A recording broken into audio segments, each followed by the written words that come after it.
नमस्ते। अक्षय तृतीया एक बहुत ही महत्वपूर्ण और शुभ दिन माना जाता है। इसकी कई कहानियां प्रचलित हैं।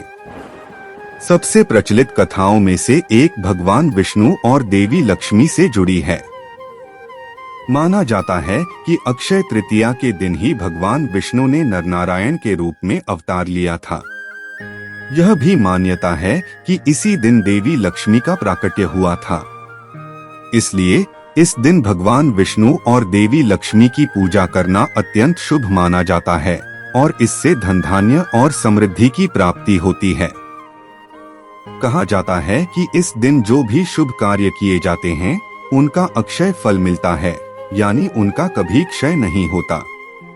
इसीलिए इस दिन सोना चांदी खरीदना, नया व्यवसाय शुरू करना, दान करना और अन्य शुभ कार्य करना बहुत फलदायी माना जाता है।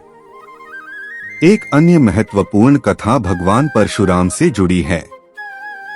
अक्षय तृतीया को भगवान परशुराम का जन्मदिवस माना जाता है, जो भगवान विष्णु के छठे अवतार थे। वे न्याय और धर्म के प्रतीक माने जाते हैं।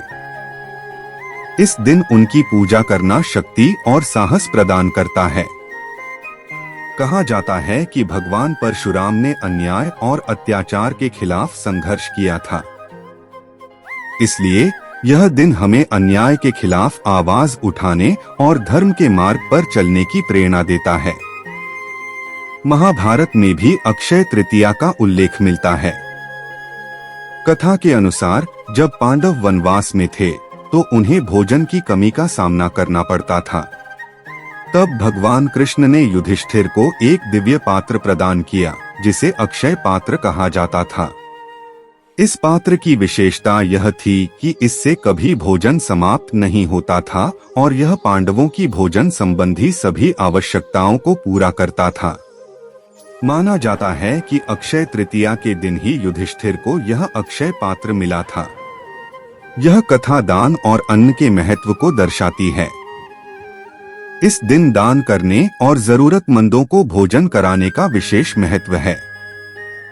कुछ मान्यताओं के अनुसार अक्षय तृतीया के दिन ही मां गंगा स्वर्ग से पृथ्वी पर अवतरित हुई थीं। गंगा नदी को भारत की सबसे पवित्र नदियों में से एक माना जाता है और इसका धार्मिक और सांस्कृतिक महत्व बहुत अधिक है। गंगा के अवतरण की कथा इस दिन की पवित्रता और महत्व को और भी बढ़ा देती है।